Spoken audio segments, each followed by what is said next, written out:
Good morning. It is now September 19th, and I've made a bit of progress in Godot.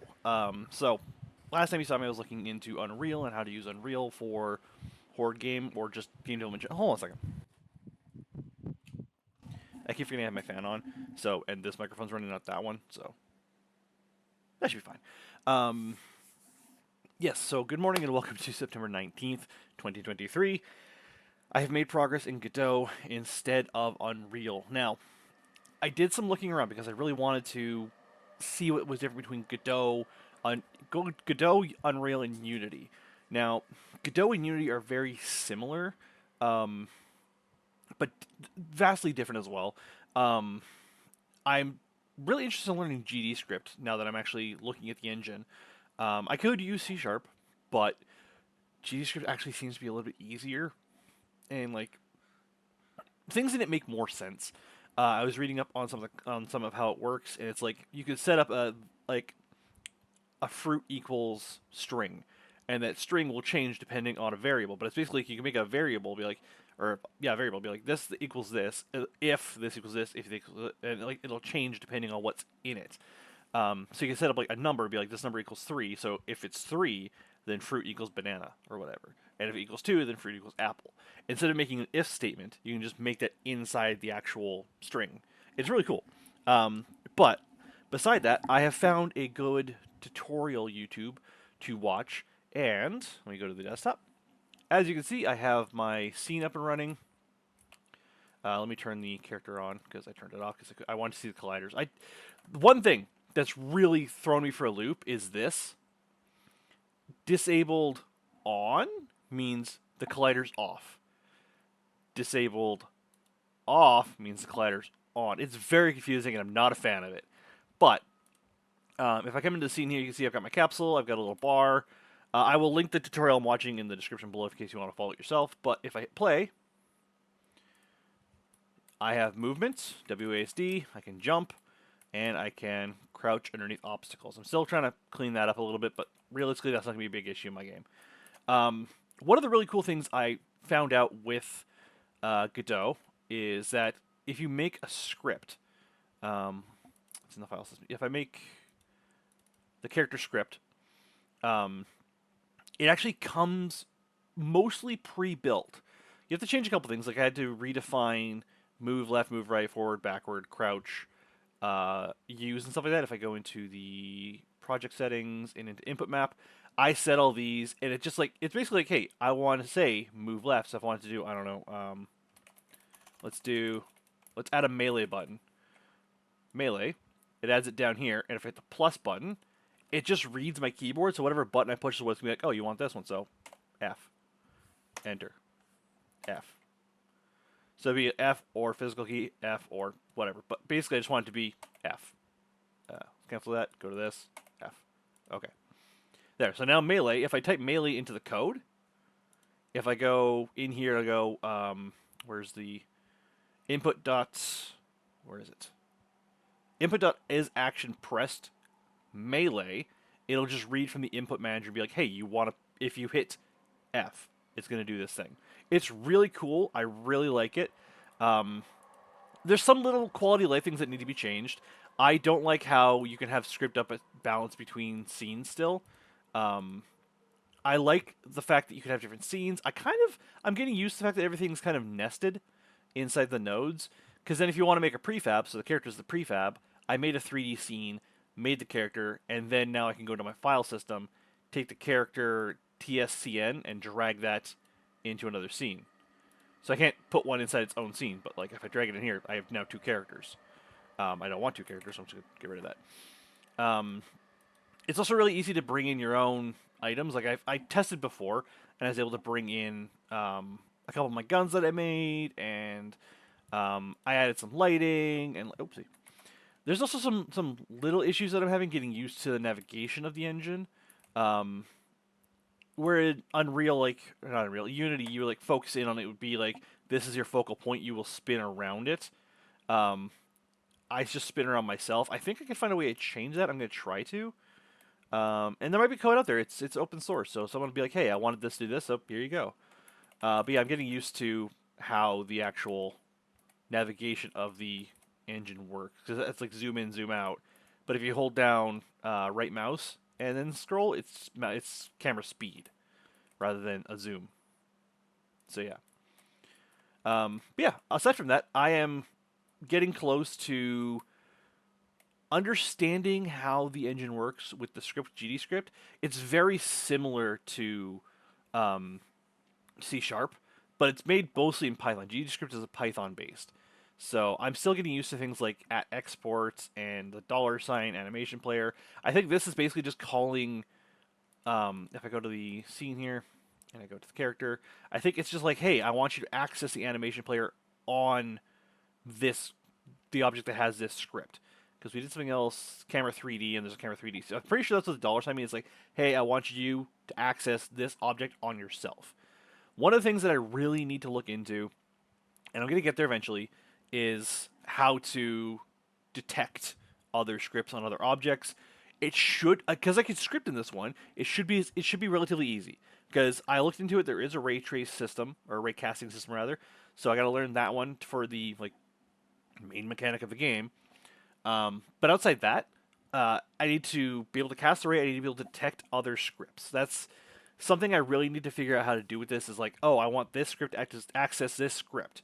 I just want to write like 2 or 3 lines of code to be like, I need you to see you, and then do this thing with the information inside of this. So basically, it's going to go from like, this node has to detect this node, find the script within this node, and then find in that script rather, find this information, and then do this thing.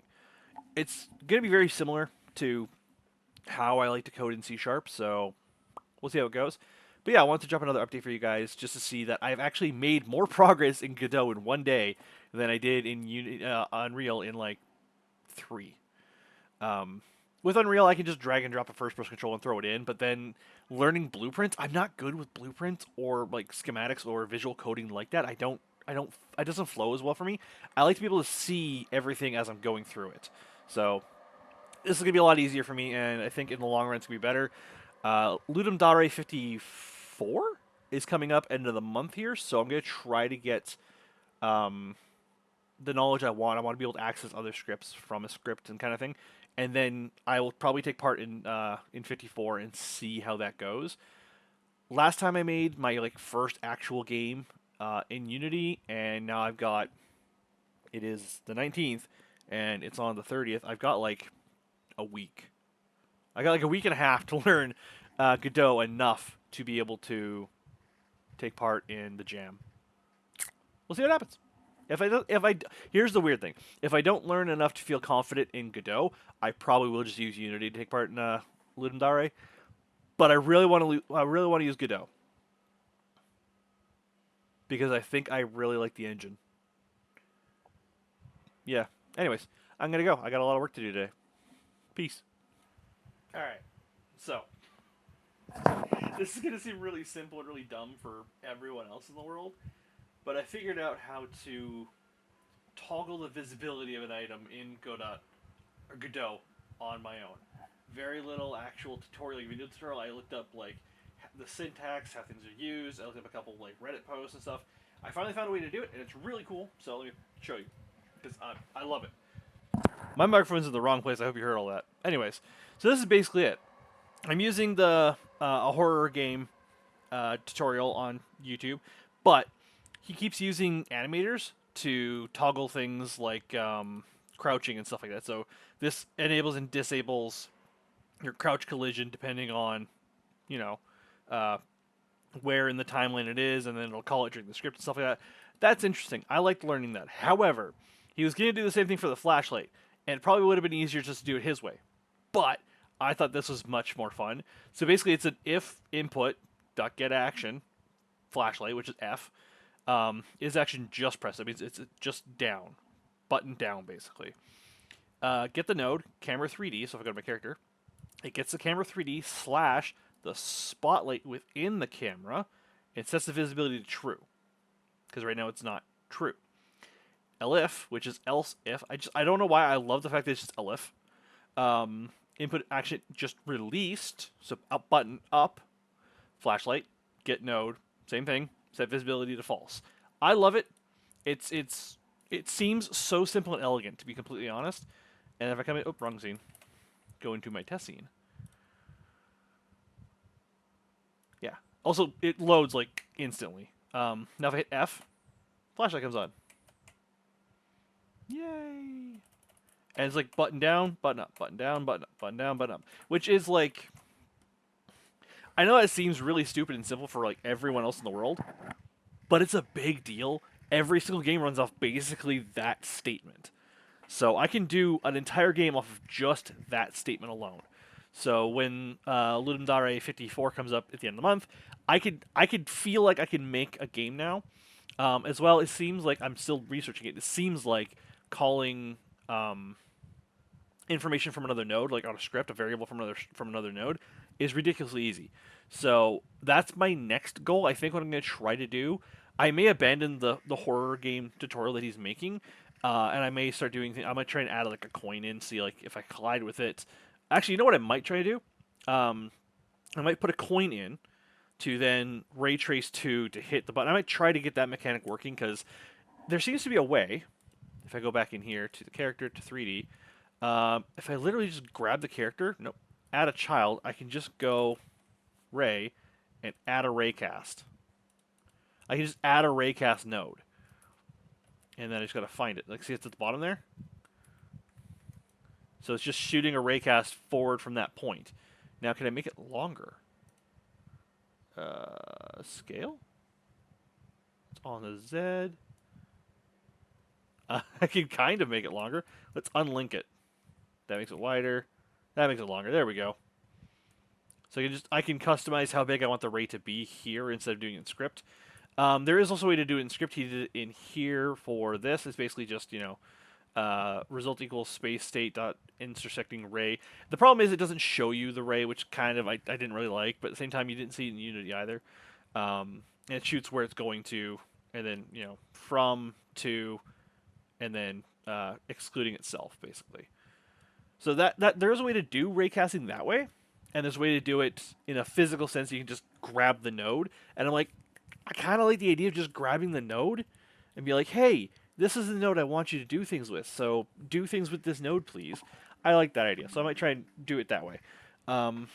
Outside that, yeah, I'm just really happy with that little progress. It's still the 19th of September, but that alone, the ability, now that I know the ability of how to enable and disable a node's visibility, helps greatly.